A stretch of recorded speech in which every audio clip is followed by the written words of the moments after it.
Hi, I'm George K. This is my father Niels.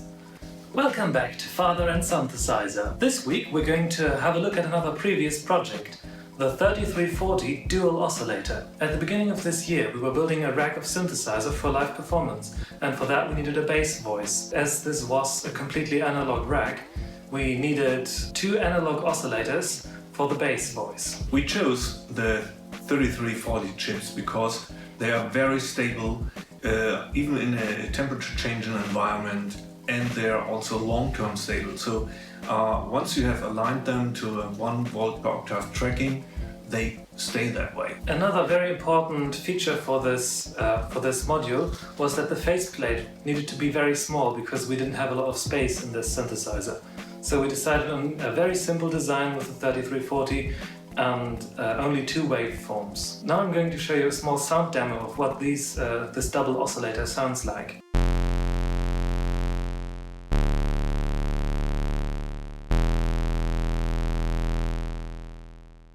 That's the raw waveform of the lowest oscillator. Now let's add in the octave up.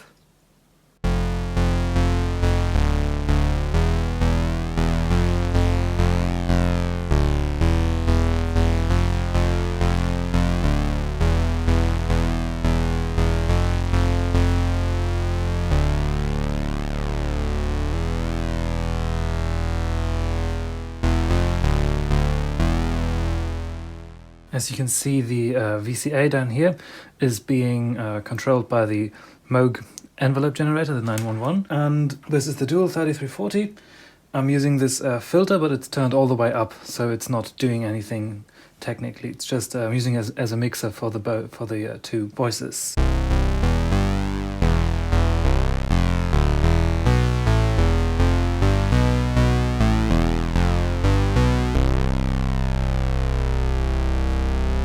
Now let's put some filter on this.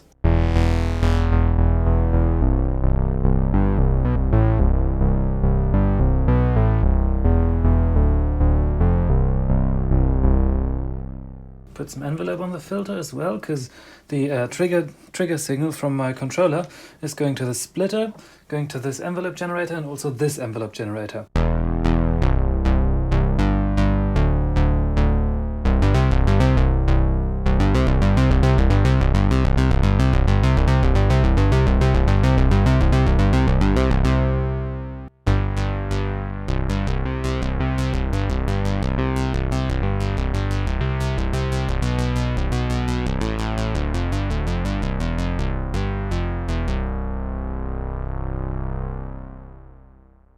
And there we go, that's basically the 3340 dual oscillator. Now let's talk about the history of this oscillator chip, because it's not just a simple integrated circuit, it's an entire oscillator in one single chip. This was revolutionary at the time when it was first released in 1979. This chip was used in a lot of very famous synthesizers, such as the Roland SH101 and the Jupiter 6, and they were also used by Oberheim. They were used a lot in the Prophet synthesizers and also the Memory Moog. Sadly, with the rise of digital synthesizers, they were discontinued. But lucky for us, in 2016 it was decided to start a new line of these chips.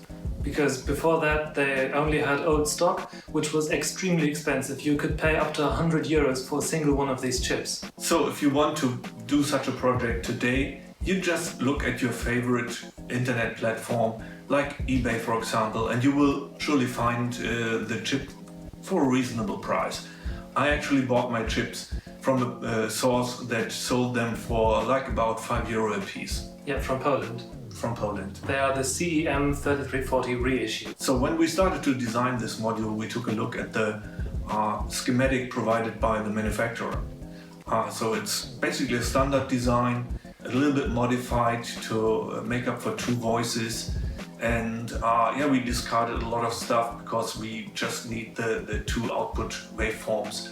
And as you can see here in KiCad, this is how the schematics look. With this schematic here now you can see the PCB that I designed for this. And you see it's not very large, it's easy enough for a beginner to build, and In fact, this project gave us very little trouble. It almost ran from the start. And we even think that this would be a good project for a beginner or intermediate. Yeah. Should be very well, should be easily done, easily enough. Yeah. If you have the components.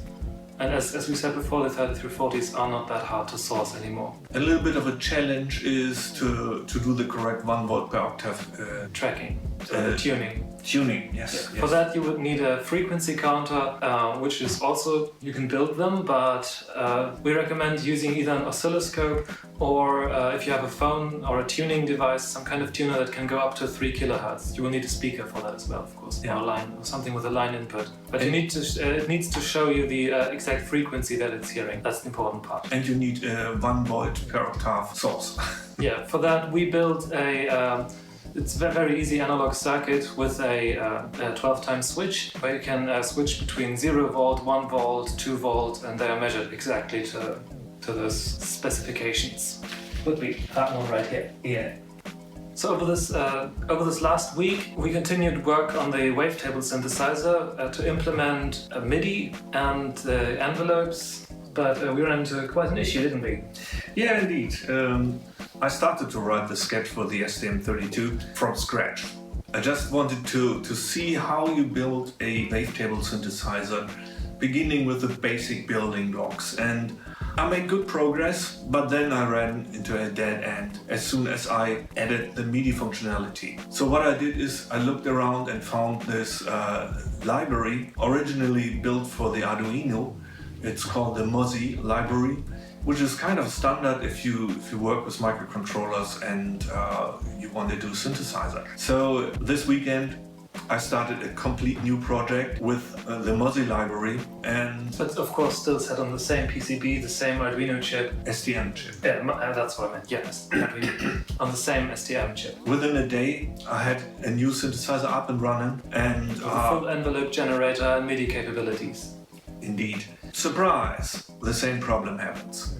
Yeah. Sometimes when you play some notes fairly fast, like when you do a slide up down the keyboard, a note gets stuck, and that's the problem we're currently dealing with. It's still where we stuck it. So if you have any solutions to that problem, anything maybe you're deeper into the MIDI protocol than us, maybe you know a solution to this problem, we'd like to hear some comments from you. One thing I tested is I recorded the MIDI keys that were playing with my laptop, and I took that protocol of note on and note off messages with the correct timestamp, copied that into my sketch for the Wavetable synthesizer.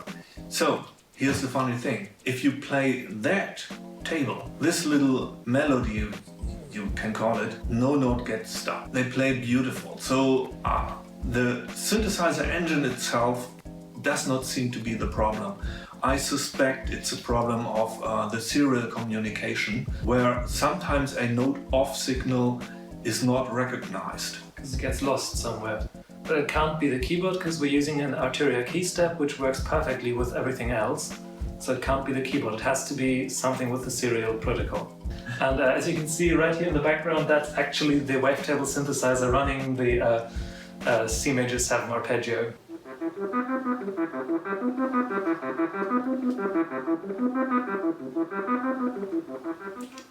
Sounds a bit like Stranger Things, doesn't it? It does. So as every week, thank you very much for watching.